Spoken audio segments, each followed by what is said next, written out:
Bonsoir et bienvenue dans ce nouveau numéro des Classes Affaires et merci pour votre fidélité. 60 ans après l'indépendance, quel Congo souhaitons-nous avoir? C'est le thème de cette émission. Alors pour en parler, je ne serai pas seul, je serai avec le président du think tank RDC Stratégie, M. Bodon Matungulu. Bonsoir. Bonsoir, M. Franzi. Et bienvenue dans cette émission. Merci beaucoup. Alors, nous sommes en train de célébrer le 63e anniversaire de l'indépendance. D'abord, quel est votre regard pour cette célébration? 63 ans après l'indépendance, pour nous aujourd'hui, c'est un moment surtout de remise en question. Où on doit se dire, c'est comme un enfant qui est né, qui a aujourd'hui 63 ans. Est-ce qu'il reflète réellement ce que ses parents avaient bien voulu qu'il puisse devenir? C'est ça le sentiment que moi j'ai pour notre 63e année d'indépendance. C'est le même sentiment qu'on a chaque année. Quand on pose la question, quel est votre sentiment? C'est toujours les regrets, les regrets, les regrets. Est-ce que vous pensez réellement qu'un jour, nous pourrons dire que oui, 63 ans après, notre pays s'est développé. Nous avons eu des cadres, nous avons eu... Est-ce que vous pensez à cela, qu'un jour ça arrivera? Je pense bien, parce que je suis optimiste de ce qui se passe dans mon pays, le Congo. Mais une seule chose que j'aimerais dire, que cela ne viendra pas de soi. Ce n'est pas une génération spontanée. C'est quelque chose que nous devons construire. Le souhait de voir que notre 64e anniversaire, par exemple, puisse être célébré sans regret, dépend de nous. C'est à nous de pouvoir travailler en sorte que ces 64e, 65e, je ne sais quantième anniversaire de l'indépendance de la RDC, que nous puissions le célébrer avec beaucoup de joie. Ça ne dépend que de nous. Voilà, c'est là, ça tombe bien, ça ne dépend que de nous. Nous devons déjà commencer à les préparer maintenant. Alors, c'est pourquoi votre profil nous intéresse. Vous êtes président des think tank RDC, donc c'est-à-dire qu'il y a un regroupement de gens qui réfléchissent pour l'évolution de la République démocratique du Congo. Alors, pour ceux qui ne vous connaissent pas, quel est votre parcours?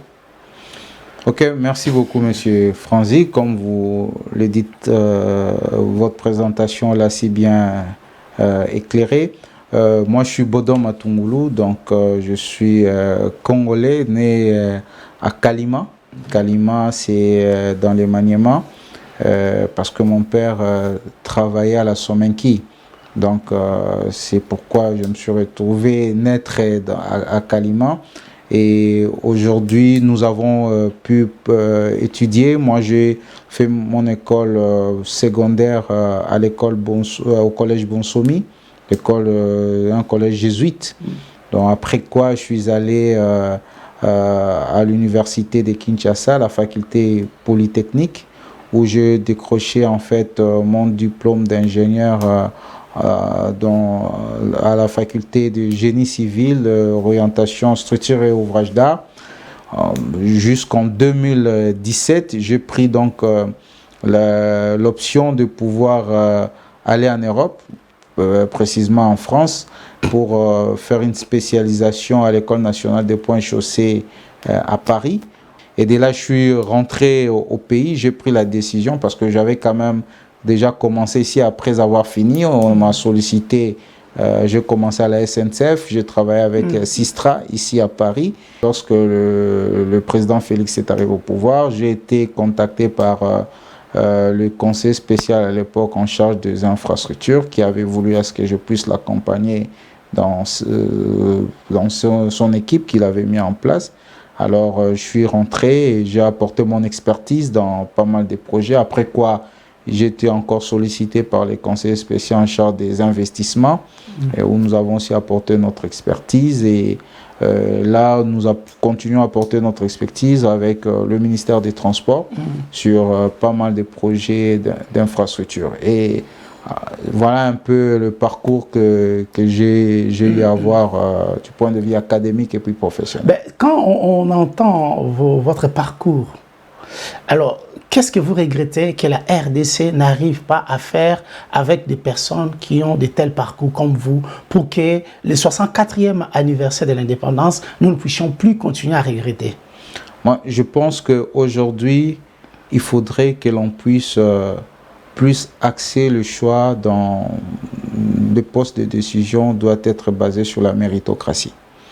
La RDC, moi je peux vous le dire, avec tous ceux qui sont dans la même filière que moi, que je connais, on a vraiment de l'expertise à l'extérieur, des gens qui peuvent transformer, qui peuvent changer de choses, mais c'est souvent l'environnement qui n'est pas propice et puis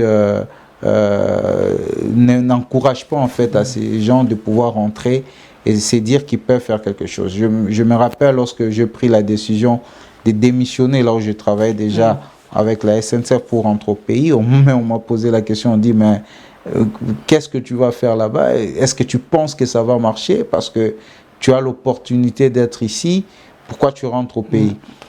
Et la plupart de ceux qui veulent rentrer, ils posent des conditions. Parce qu'il faudrait que lorsqu'ils reviennent, qu'ils soient mis dans de bonnes conditions, qu'ils sentent surtout qu'ils sont écoutés. Parce que c'est ça les grands problèmes. Des fois, ce dont on a comme impression, c'est que les experts ne sont pas écoutés. Et puis, aujourd'hui, vous savez, pour bâtir la RDC que nous voulons, ce n'est pas seulement une question politique, mais c'est plus une question technique. On a besoin des expertises, on a besoin que les technocrates aussi soient écoutés. Aujourd'hui, la plupart des gens qui sont au niveau des postes et des décisions, ce sont des gens qui sont venus de la diaspora, comme vous. La plupart ont le même profil, comme vous. De toute façon, vous venez de le dire, vous avez été sollicité, vous avez participé, vous avez accompagné la RDC avec le chef de l'État et ses équipes. Voilà, mais c'est ce qu'on pourra dire de quoi plaignons-nous? Parce que vous êtes là. Oui, en fait, c'est un peu ce que j'étais en train de dire. Il faut d'abord que ces experts soient écoutés. Ça, c'est la première des choses. Parce qu'il ne suffit pas de les avoir, mais il faut les écouter. Parce que si on n'écoute pas aujourd'hui les experts, c'est que les experts disent, mais la réalité, c'est qu'après, les résultats ne sont pas bons. Mais c'est peut-être pour ça aussi la population vous reproche que la diaspora ne fait rien, parce que les autochtones s'efforcent même.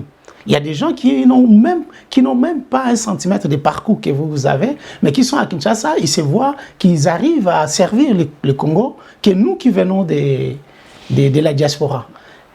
Alors, moi, je ne me considère pas vraiment trop de la diaspora parce que je suis venu juste pour des études et je suis rentré. Mais la question, elle est pertinente et je reviens sur ce que j'ai dit, la méritocratie. Parce que le problème de notre pays depuis l'indépendance jusqu'à ce jour, c'est qu'on ne met pas des hommes qu'il faut à la place qu'il faut. Et c'est ce que vous avez remarqué en étant à l'intérieur, c'est ça?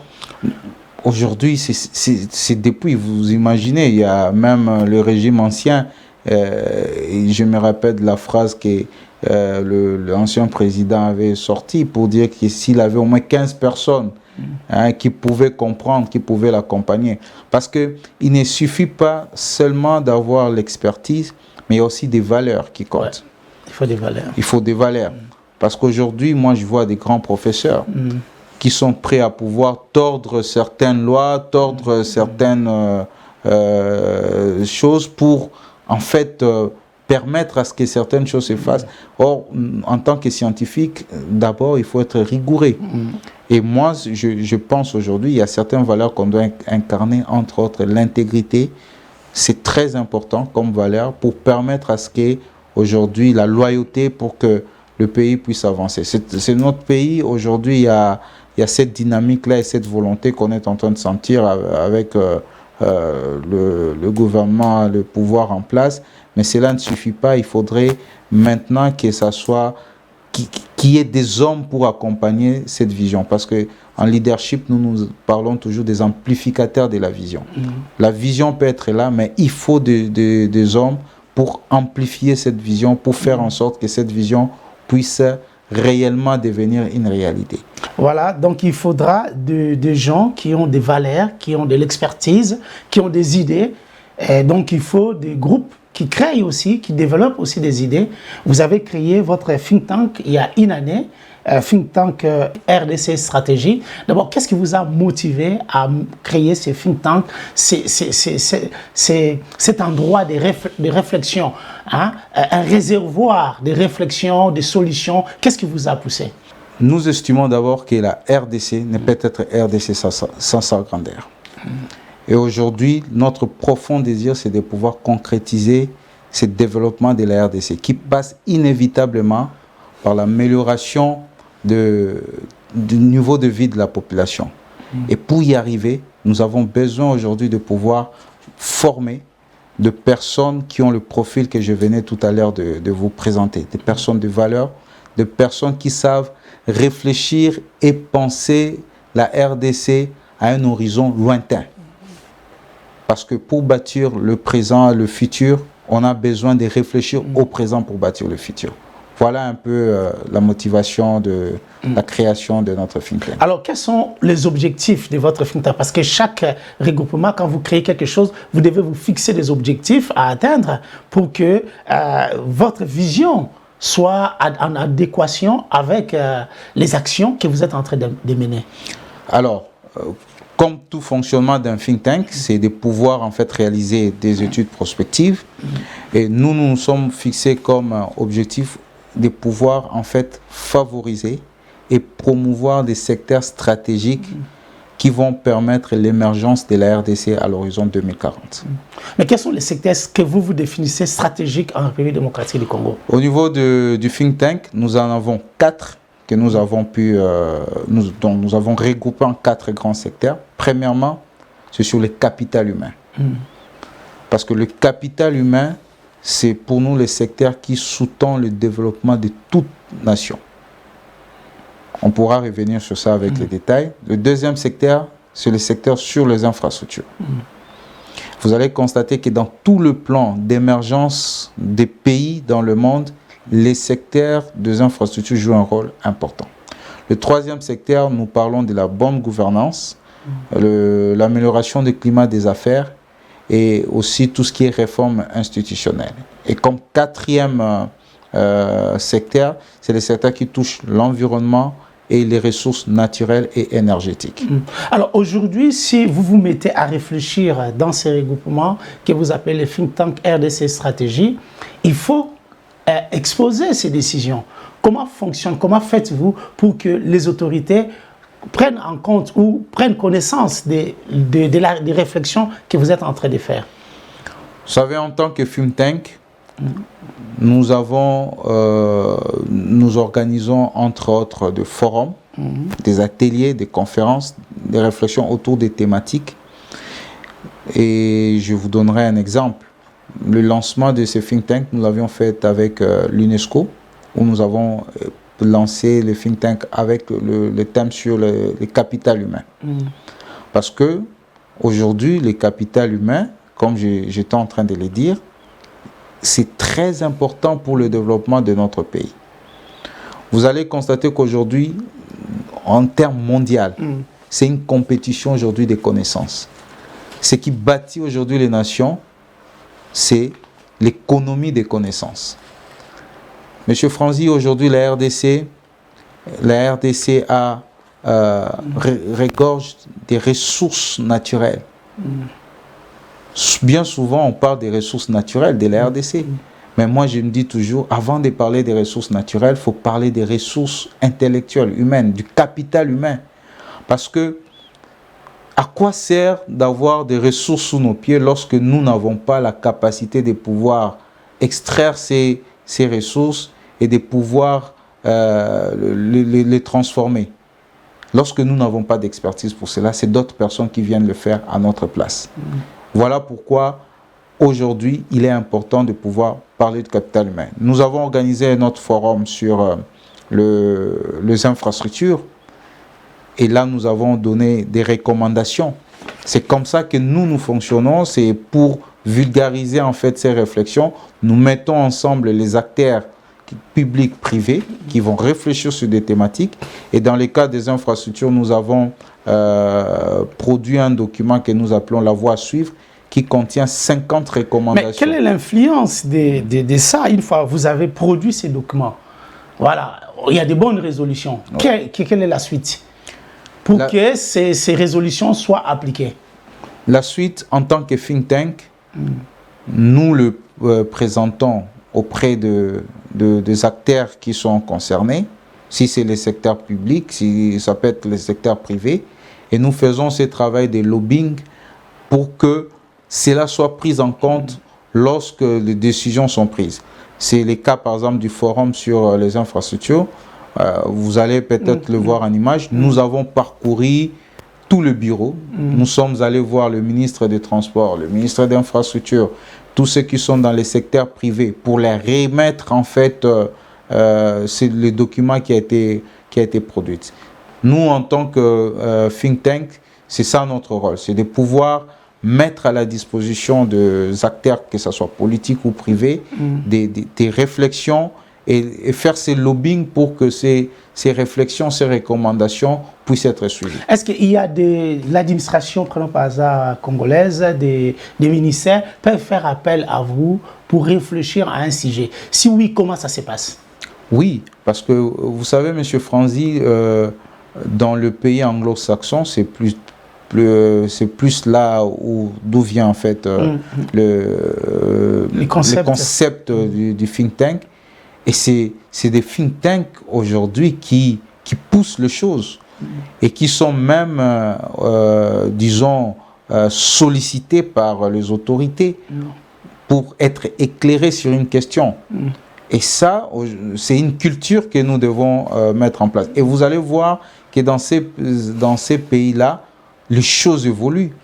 Comment est-ce que les gens arrivent à réfléchir 20 ans, 30 ans en avance, à anticiper des enjeux, des défis, et ça permet à ce qu'on puisse gagner le temps. La machine étatique n'arrive pas à suivre ce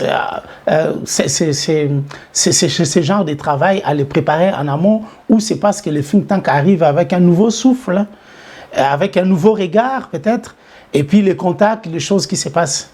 C'est d'abord, comme je le disais dès le début, c'est une question aujourd'hui où ça doit devenir une pratique.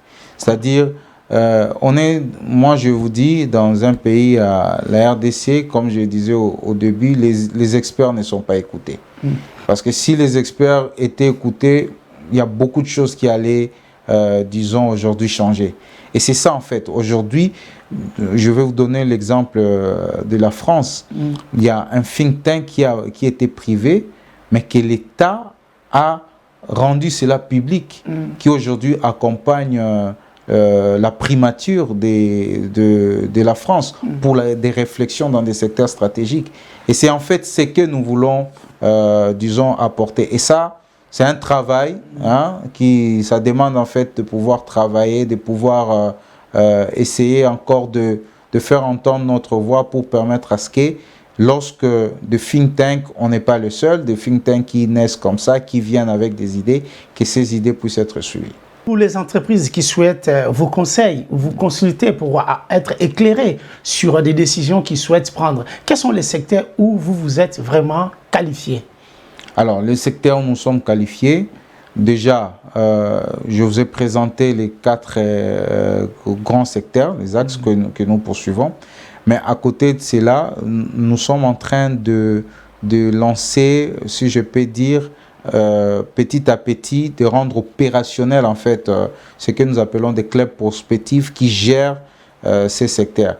Et déjà, en termes pour tout ce qui est question d'infrastructure, là, nous sommes déjà là-dedans. Il y a beaucoup de réflexions qui ont été faites. Tout ce qui est infrastructure de transport, les routes, les chemins de fer, le port, les aéroports, les infrastructures énergétiques, ça, nous les touchons déjà. Nous avons lancé la partie de l'industrie financière, la banque, les assurances, le microfinance, et tout ce qui est fintech. Dernièrement, nous avons aussi lancé déjà tout ce qui touche au local content.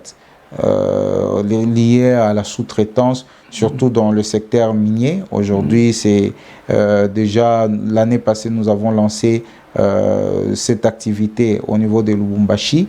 Et là, nous sommes en train maintenant d'entrer dans tout ce qui touche l'entrepreneuriat, surtout avec la diaspora. voir comment est-ce que la diaspora peut, disons aujourd'hui, accompagner les développements de notre pays. C'est déjà les secteurs qui sont lancés, qui sont opérationnels et pour lesquels on a bien besoin de pouvoir travailler avec tous ceux-là qui ont de l'expertise et qui pensent qu'ils peuvent contribuer à apporter une expertise et une compétence dans ces domaines.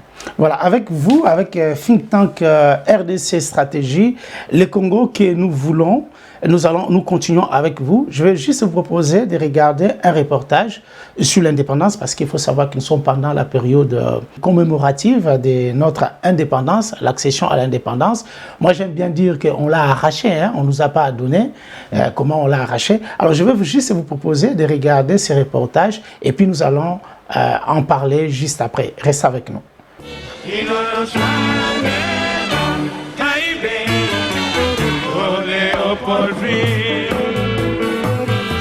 la capitale, oh Léopoldville, c'est la capitale, oh Léopoldville. Voilà, nous sommes à l'aéroport international de Njili où l'avion du roi vient d'atterrir. Tout est fin prêt. Le président Joseph Kasavubu et son premier ministre Patrice Emery Lumumba. Voilà, l'avion du roi avance. La garde républicaine est prête. Voilà, le roi descend avec sa tenue tropicale, accueilli au bas de la passerelle par le président Joseph Kasavubu et le premier ministre Patrice Emery Lumumba. Le roi s'est fait présenter les ministres congolais.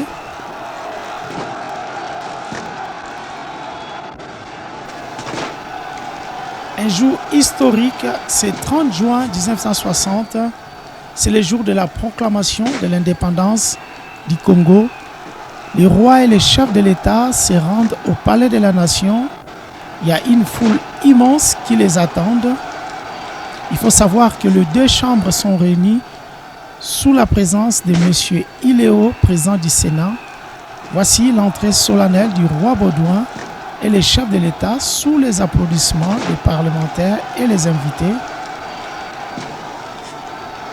Après les présentations, l'heure au discours et à la signature de l'acte de l'indépendance du Congo. Je vous salue au nom du gouvernement congolais. À vous tous, mes amis, qui avez lutté sans relâche à nos côtés.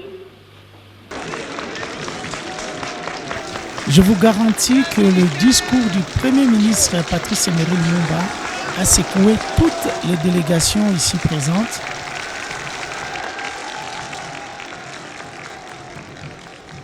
L'enthousiasme reprend le dessus. Ces discours inopinés n'empêchent quand même pas la signature du traité de l'indépendance. Comme vous le voyez, les deux premiers ministres congolais et belges signent actuellement les traités de l'indépendance, Patrice Emery Lumumba et Gaston Icens, ainsi que Justin Bomboko et Pierre Vignil, les deux ministres des Affaires étrangères. C'est le premier défilé du Congo libre. La musique de la force publique ouvre le défilé, tambour bleu et jaune, gants blancs et peau de léopard en survêtement. C'est un jour de fierté et d'honneur. Tous les corps de l'armée congolaise défilent sous les applaudissements de la foule. Place à la jeunesse du jeune État qui défile, l'espoir d'un Congo nouveau. Regardez, ils tiennent entre leurs mains des petits fanions bleus avec l'étoile jaune, les drapeaux du nouveau État indépendant.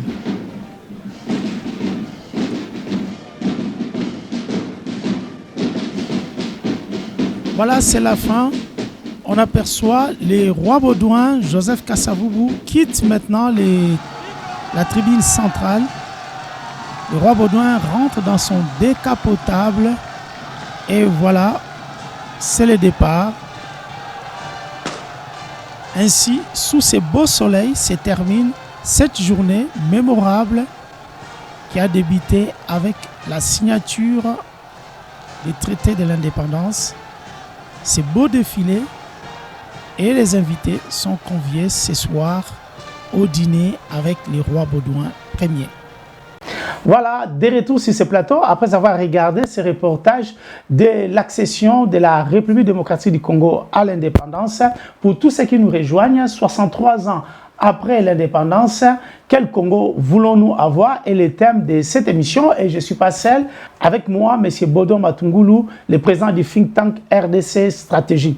Cher Bodom, 63 ans après, quand vous regardez les images de l'accession de l'indépendance de notre pays, quel est le sentiment qui vous anime? Ah, M. Franzi, 63 ans après, en regardant ces reportages, je me rends compte que nous n'avons pas des grands gibiers, des chasses que nous pouvons exhiber pour dire voilà ce que nous avons pu obtenir. Déjà, aujourd'hui, nous sommes encore à la croisée de chemin. La RDC a croisé de chemin pour prendre son envol, pour réellement mettre en valeur les potentiels qu'il a. Parce que je me pose toujours la question, pourquoi nos pères de l'indépendance, nous avons vu tous comment ils étaient en Belgique. Pourquoi ils ont réclamé cette indépendance? Pourquoi? Ils rêvaient de quel Congo? Ils se disaient, après l'indépendance, c'est parce que...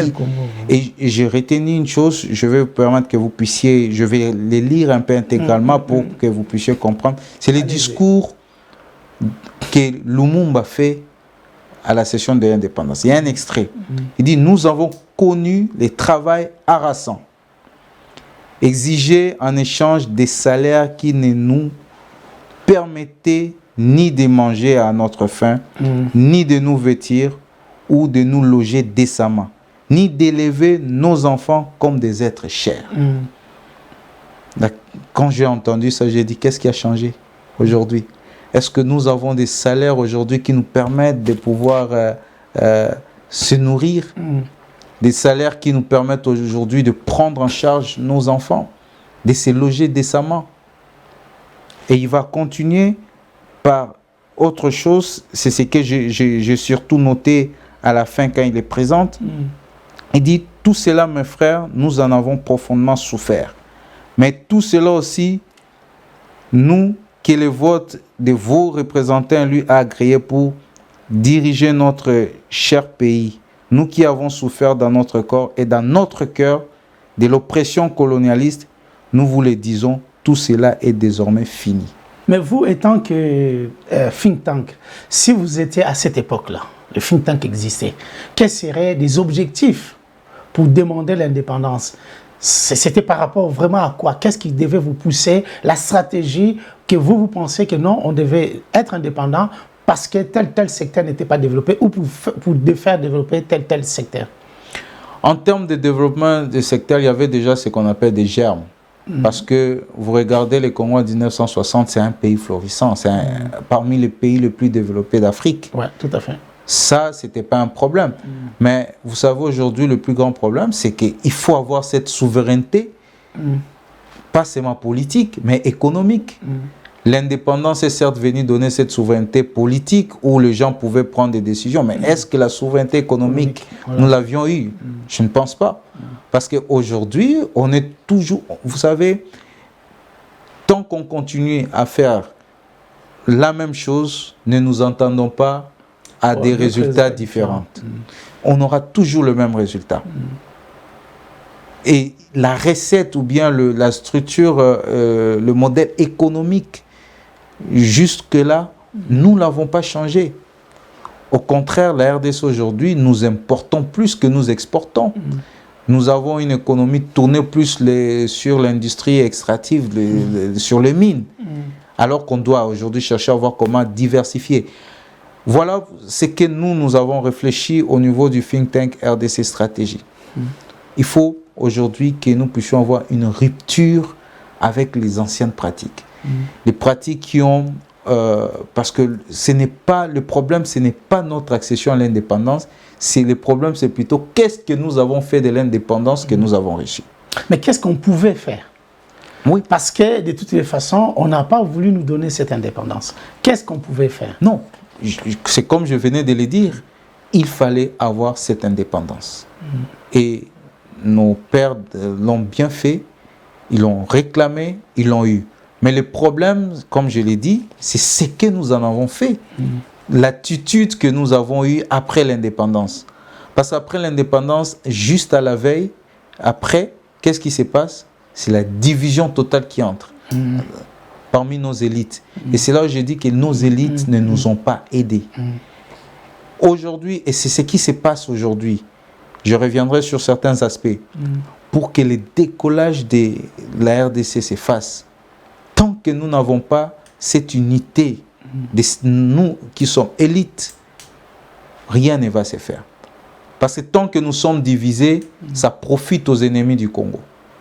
Ils vont venir te monter contre moi, en te faisant croire qu'ils sont avec toi. Au même moment, ils me font croire qu'ils sont avec moi pour me monter contre toi. Et c'est ce qui s'est passé juste après l'indépendance et que nous vivons jusqu'à aujourd'hui.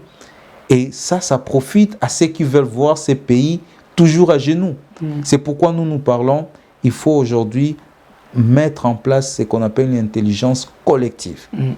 Des leaders politiques doivent se mettre ensemble. Pas réfléchir le Congo en termes des élections futures. Non. Parce qu'aujourd'hui, nous sommes limités par des réflexions juste sur les élections futures. Et aujourd'hui, nous devons avoir une vision qui nous amène à voir le Congo un peu plus loin.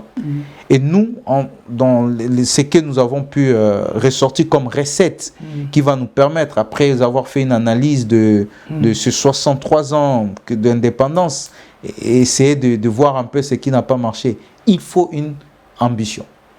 Le Congo doit avoir une ambition. Et dans cette ambition, nous voyons la vision et la volonté politique de voir cela se réaliser. Est-ce que vous pensez, comme vous vous êtes donné l'objectif de voir cela se réaliser d'ici 2040, est-ce que c'est faisable? Je peux vous dire une chose, que demain ne sera pas comme aujourd'hui. Il sera nouveau. Mais il dépendra de nous. Et c'est un avenir qui est moins à découvrir, mais plutôt à inventer. C'est-à-dire, ce que nous voulons de 2040, demain, en 2040, c'est que le Congo doit devenir. Ce n'est pas en restant sur nos chaises et nous allons attendre pour voir, qu'est-ce que 2040 nous apporte. Non, nous devons inventer le Congo de 2040. C'est les décisions que nous prenons aujourd'hui. C'est ces décisions qui vont en fait influencer le Congo que nous aurons en 2040. Et pour ça, il faut de l'ambition. L'ambition, aujourd'hui, il faut savoir anticiper ce qui va se passer en 2040. Il faut aujourd'hui prioriser les choses, avoir un cadre programmatique qui nous amène jusqu'en 2040. Et troisièmement, il faut de la cohérence. Quand je parle de la cohérence, c'est-à-dire que dans ce que nous sommes en train de planifier, que nous sachions rester dans cela et savoir comment faire en sorte que ça soit suivi. Mais ça, tout ça, c'est bon. C'est comme on dit, ce sont des mots. Qu'est-ce qu'on planifie? Qu'est-ce qu'on peut suivre? Vous voyez, vous ne pensez pas que le problème vient déjà de là? Parce qu'on peut dire, bon voilà, on est en train de suivre ce qu'on a planifié. Mais si ce que vous avez planifié n'était pas bon, si ceux qui planifient ne sont pas bons. Mais monsieur Franzi, qu'est-ce que vous avez planifié? Mais c'est ça que moi, non, mais moi je ne suis pas le think tank, c'est vous qui réfléchissez. Non, moi je suis think tank. Je vous dis aujourd'hui ce qu'il faut faire, ce que le gouvernement doit faire. Je vais vous dire une chose. Vous savez, depuis la cession à l'indépendance jusqu'à aujourd'hui, la RDC a connu 25 plans de développement et programmes. Des fois, ce sont des programmes qui nous ont été amenés par des partenaires multilatéraux, bilatéraux. Et d'ailleurs, une chose que moi je réfute, parce que pour un plan de développement d'un pays, je vois très mal que ce soit un étranger qui vienne pour financer cela. Mais c'est peut-être parce qu'il y a des compétences à l'étranger. Il y a des compétences à l'étranger et puis le financement vient de l'étranger. Mais c'est ça le problème. Vous pensez que la RDC manque de financement pour faire un plan stratégique. Mais en état brut, il y en a, mais non. pas en état réel. Nous avons aujourd'hui, certes, nous avons aujourd'hui un plan stratégique de développement national sur lequel d'ailleurs je suis en train de mener des réflexions, mais ce n'est pas appliqué. La seule chose, c'est qu'aujourd'hui, vous avez des projets qu'on réalise qui ne sont même pas inscrits dans le plan national. Ce n'est pas suivi. Et vous avez plusieurs plans comme ça. Chaque régime qui arrive vient avec son programme, vient avec son projet. Et c'est pourquoi je parle de la cohérence. Tant qu'il n'y a pas de la cohérence, ce gouvernement vient, il vient avec son projet, son plan. L'autre gouvernement, l'autre régime change. On vient avec un autre plan. Ça ne se tient pas. Pendant 60 ans, c'est ce que nous avons connu. Le résultat est que vous n'allez nulle part. C'est pourquoi aujourd'hui, il faut un plan stratégique qui va avoir l'adhésion de tout le monde. Et moi, ce que je suis en train d'ailleurs de proposer, ça doit être force de loi, voté au Parlement, et toute personne, tout régime qui vient, il s'inscrive dans ces plans. Et ça donne aussi les garanties aux bailleurs des fonds, à ceux qui veulent vous soutenir. Parce qu'ils savent que si vous partez, mais les plans continuent. La continuité doit être là. Nous n'avons pas eu de continuité depuis que nous avons accédé à l'indépendance. Et je parlais de la cohérence. Mais je parle encore d'une autre chose, je crois que je l'ai souligné au début de mon intervention, c'est la méritocratie. C'est-à-dire, pour que cela fonctionne, il faut mettre des hommes qu'il faut à la place qu'il faut. C'est le péché du Congo depuis qu'il a accédé à l'indépendance. Bannir les tribalismes, bannir tout ce qui est aujourd'hui, parce qu'aujourd'hui, moi, je faisais rire quelqu'un, j'ai dit, au lieu d'avoir des conseillers, on a plutôt des courtisans. Oui, tout à fait. C'est ça les problèmes. Vous n'avez pas de conseillers, vous avez plutôt des courtisans autour des chefs de l'État, autour des ministres. Et qui s'attachent à leur poste et ils ne veulent pas partir, mais pour des résultats médiocres. Mais c'est ça, si on veut aujourd'hui que les choses changent, c'est la méritocratie. Je vais vous dire, vous savez, le pays comme le Singapour, lorsque vous lisez leur histoire, vous allez voir que Lin Kuan, le premier ministre qui a réformé, modernisé le Singapour, il est revenu sur cela. C'est l'expertise qu'il était en train de chercher. Et aujourd'hui, la Chine, c'est la même chose. Vous avez des chasseurs de têtes. On doit apprendre aux gens comment devenir intègres. Ça doit devenir une culture. Mais si quelqu'un ne l'a jamais appris, à 50 ans, est-ce qu'on peut encore l'apprendre ou l'imposer? Bon, aujourd'hui, il y a plein de moyens qu'on peut utiliser pour faire en sorte que même si cette personne a ce côté-là penché vers la corruption, c'est un don, quoi. Qu'il arrive au moins à pouvoir se mettre dans le moule, dans ce qui a été tracé. Il y a plusieurs, il faut juste de la volonté. Et moi, je vous dis, c'est ce c'est comme un cancer aujourd'hui, la corruption, contre le développement. C'est-à-dire, si aujourd'hui, on n'arrive pas à apprendre aux gens à avoir des valeurs, cela va être compliqué pour que nous puissions décoller. Ça, ce sont des éléments qui doivent... On ne doit pas être intransigeant avec ces valeurs. Rechercher de l'expertise, la compétence, c'est important. Parce que moi, j'étais en train de dire à quelqu'un, aujourd'hui, dans d'autres pays, vous voyez, il y a des chasseurs de têtes. Mais je ne sais pas, chez nous au Congo, on chasse quoi? C'est ça le problème. Il faut chasser, retrouver. Mais il y a quand même une évolution. Hein, il y a quand même une évolution parce que vous êtes quand même au Congo. Vous voyez quand même il y a une évolution. Aujourd'hui, vous avez déjà les think tanks qui réfléchissent, qui prenaient aussi la parole. Il y a aussi pas mal de jeunes, pas mal de gens qui s'intéressent aujourd'hui. Non pas seulement à la politique, non pas à la musique, non pas à la religion, mais aussi à la création d'entreprises. Donc il y a quand même aussi une évolution. Monsieur Franzi, c'est un élément important que je trouve qu'il faut que je puisse relever aussi, c'est qu'aujourd'hui, le modèle de réussite de la jeunesse, c'est la politique. Ça ne devait pas être ainsi. On doit pousser plutôt la jeunesse à l'entrepreneuriat. Mais lorsque vous voyez les jeunes, c'est parce que le politique le manipule. Tout le monde veut devenir député. Tout le monde, vous allez voir avec les élections qui arrivent, le nombre de candidats que nous aurons pour 500 places. Et moi, là où j'ai dit, il faudrait plutôt pousser les gens à pouvoir travailler, à entreprendre, à mener des projets de développement pour le pays et décourager les gens à pouvoir rechercher des postes politiques. Parce qu'aujourd'hui, c'est devenu un raccourci pour vite se faire de l'argent. Si on arrive à réduire les trains de vie de la classe politique, les gens peuvent se tourner. Imaginez-vous aujourd'hui, on dit qu'un député, on le paie que $3 000. Vous allez voir le nombre de gens qui ne voudront plus aller devenir député.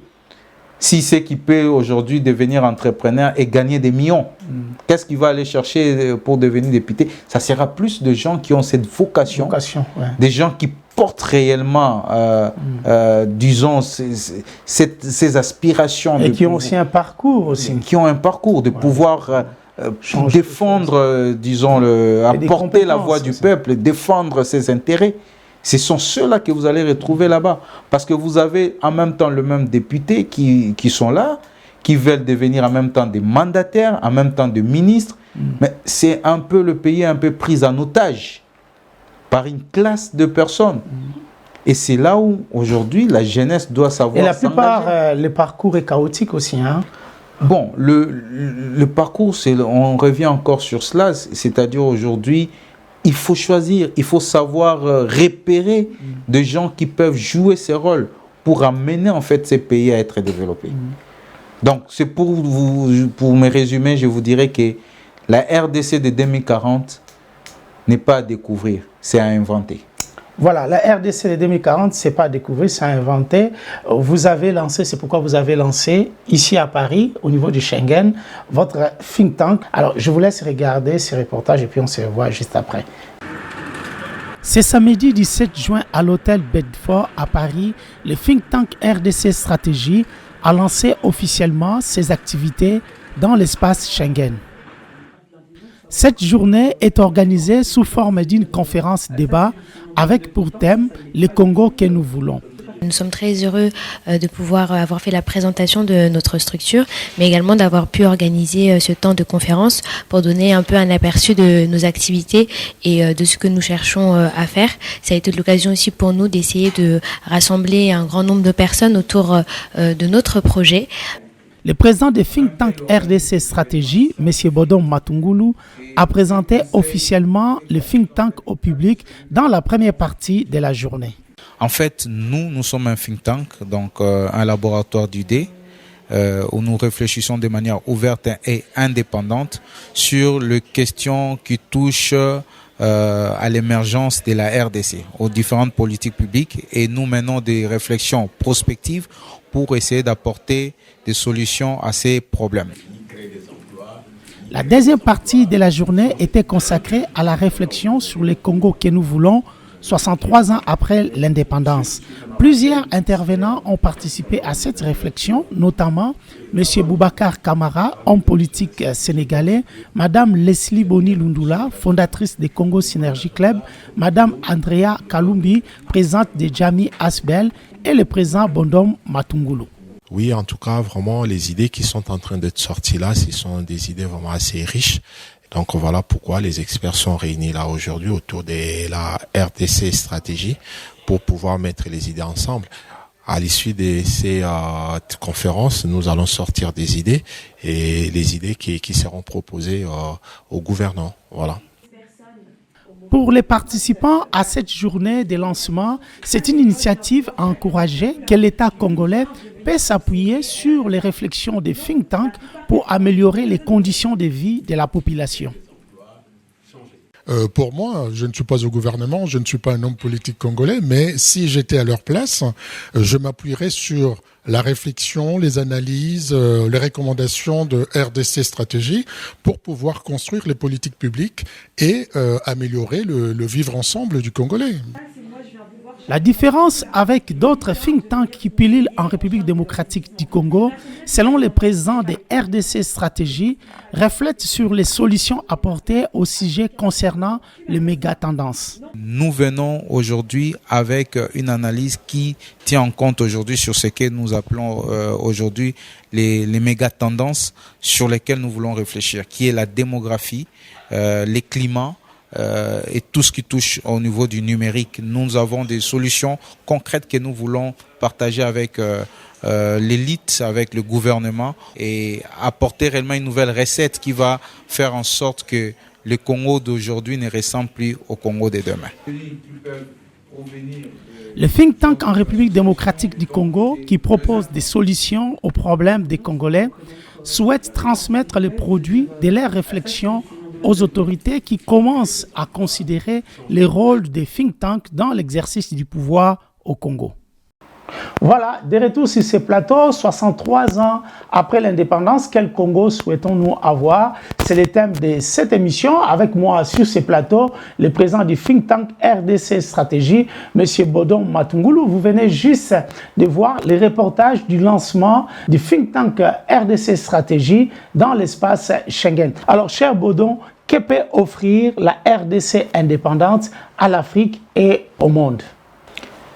Vous savez, M. Franzi, cette question vient en fait mettre en lumière ce dont nous avons relevé. Et ça, j'aimerais que nous puissions considérer cela. Vous savez, nous sommes en train de passer une période fatidique, cruciale pour l'Afrique et pour la RDC. Si nous ratons de prendre notre envol maintenant, moi je peux vous dire que oubliez le développement. Parce que les indicateurs, tout est en train de nous montrer que c'est le moment. C'est le moment qu'il faut prendre. C'est le moment où il faut s'impliquer. C'est le moment où nous devons prendre conscience et que j'invite la jeunesse aujourd'hui à être des acteurs, des ambassadeurs de ce changement, de ce développement que nous voulons voir en République démocratique du Congo, mais en Afrique aussi. Parce que, vous savez, aujourd'hui, nous sommes en train de connaître, je crois que vous avez suivi le secrétaire général américain aux affaires extérieures qui a invité les entreprises américaines d'investir massivement en Afrique. Parce qu'il dit que dans les 5 décennies qui arrivent, tout va se jouer en Afrique. Et Franck Fanon l'a dit, que l'Afrique a la forme d'un revolver dont la gâchette se trouve en RDC. C'est pour dire que la RDC doit être un acteur majeur de tout ce qui va se passer en Afrique dans les périodes qui sont en train de venir. Alors, comment on peut transmettre ces messages, surtout pour la génération? Moi, j'ai beaucoup plus de pensées à des jeunes qui veulent vraiment entreprendre, à des start-up qui se naissent, des jeunes qui ont des idées, mais qui veulent aussi rester en République démocratique du Congo. Je les ai vus encore à Vivatech, Silicon Village qui les a accompagnés, il y a Anadec aussi. Alors, comment pouvez-vous faire comprendre ces messages-là à cette génération qui est, attention, pendant que vous êtes en train de faire la politique, les associations, les Kenyans, les Rwandais, ils sont dans les entreprises, dans les start-up? En fait, c'est un peu cette sensibilisation que nous sommes en train de faire avec le think tank.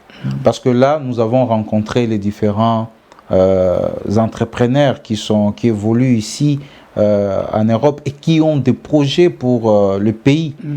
Et nous voulons les sensibiliser. Aujourd'hui, il y a un rôle important qui doit être joué, c'est au niveau du gouvernement, de créer en fait cet environnement des affaires qui va permettre à ce que ces jeunes puissent développer le business qu'ils veulent mettre en place, les attirer à revenir au pays. Beaucoup avec qui nous avons échangé, ils sont prêts à revenir au pays, mais il faut un environnement pour ça. C'est là où je suis en train de vous parler aujourd'hui. Il y a 3, ce qu'on appelle des méga-trends, méga-tendances. Il y en a 3 qui vont se jouer en Afrique. Il y a la démographie. La démographie, parce qu'en 2050, la moitié de la population mondiale sera africaine. Et retenez très bien que cette population, aura un âge moyen de 25 ans. Ce sont des jeunes. Et qui dit jeunes, il faut l'éducation, il faut l'emploi. Parce que d'ici 2030, c'est 30 millions de jeunes qui viennent au marché d'emploi chaque année.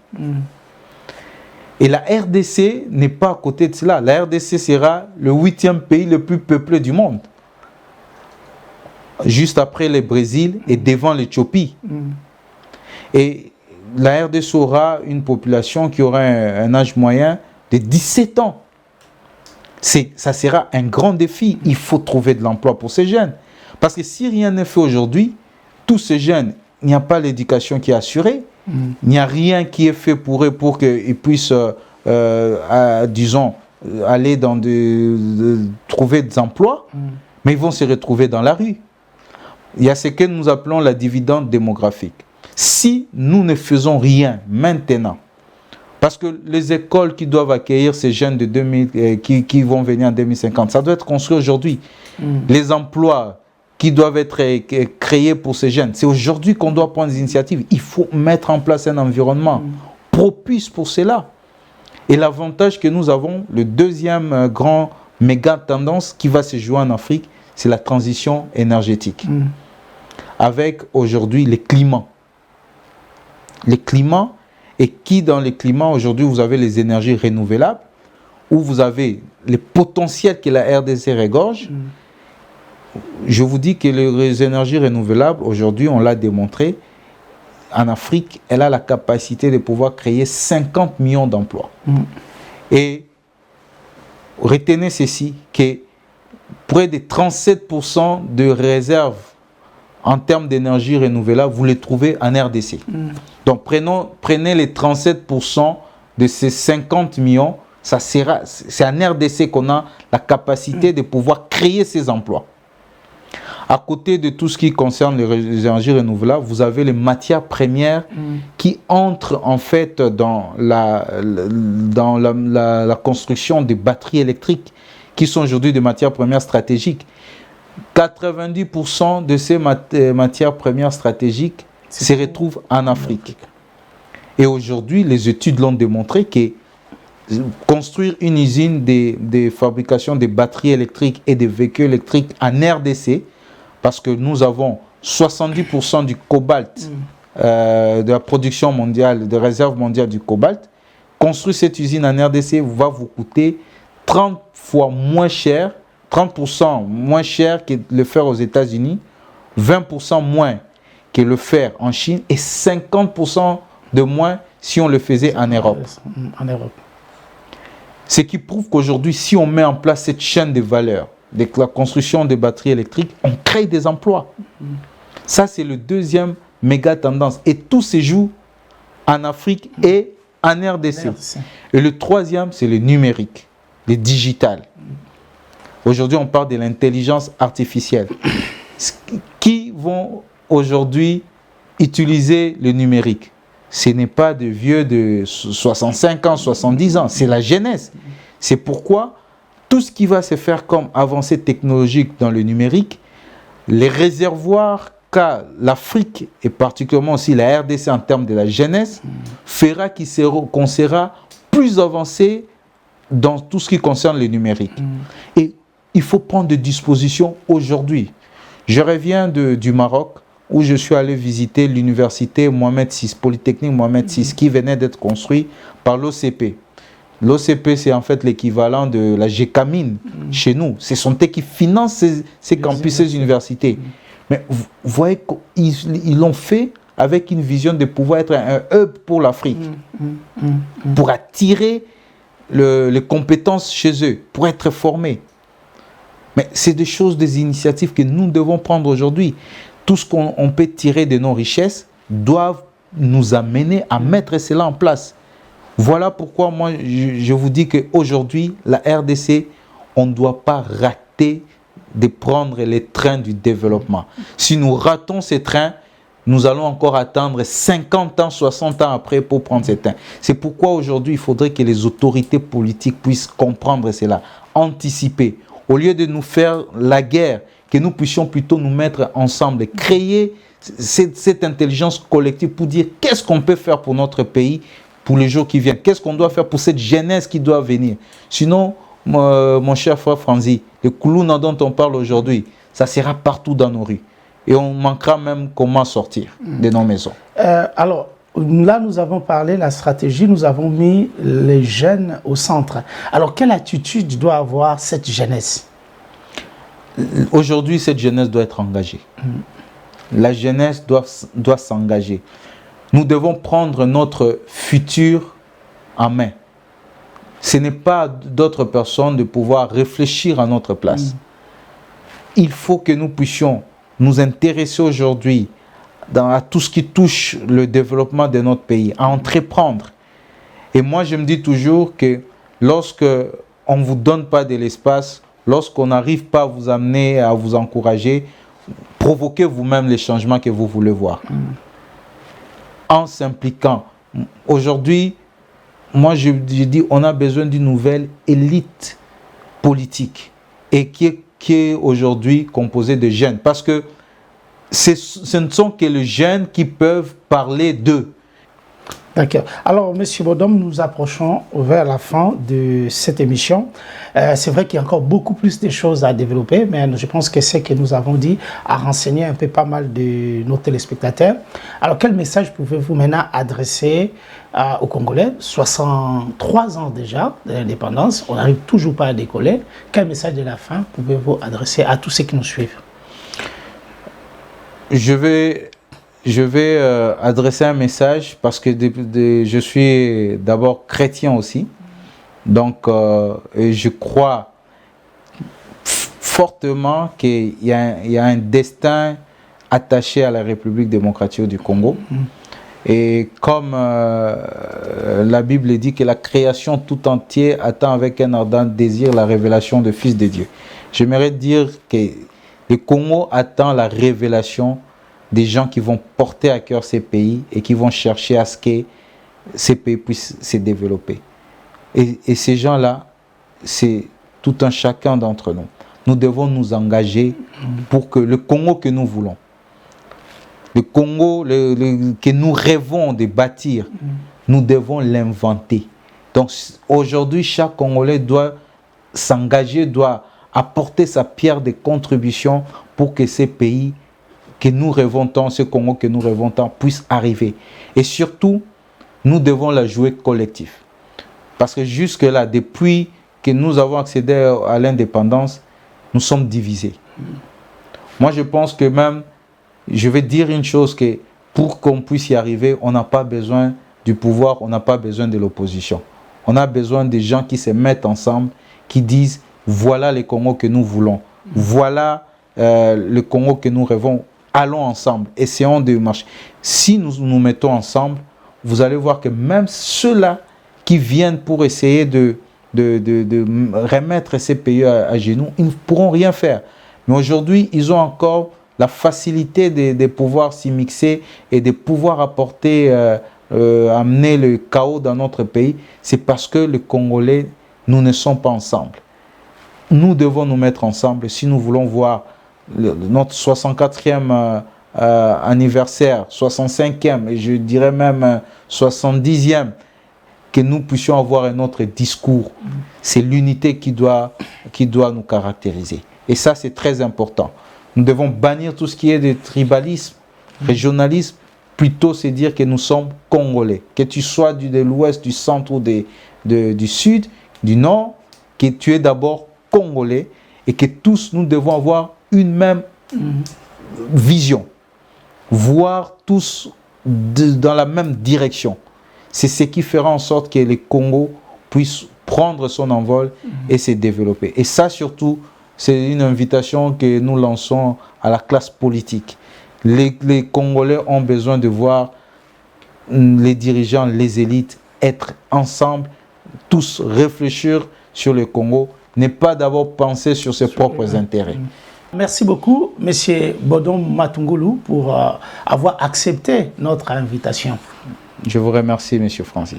Voilà, 63 ans après, quel Congo souhaitons-nous avoir? J'espère que cette émission avec M. Bodon Matungulu vous a renseigné sur la réponse que chacun de nous pourra se faire. Voilà, cette émission est maintenant terminée. Merci pour votre fidélité. Un grand merci aux équipes de Sky Media qui nous a accompagnés dans la réalisation de cette émission. Merci à B1 pour la diffusion. Je vous donne rendez-vous la semaine prochaine à la même heure sur B1. Que Dieu vous bénisse. À très bientôt.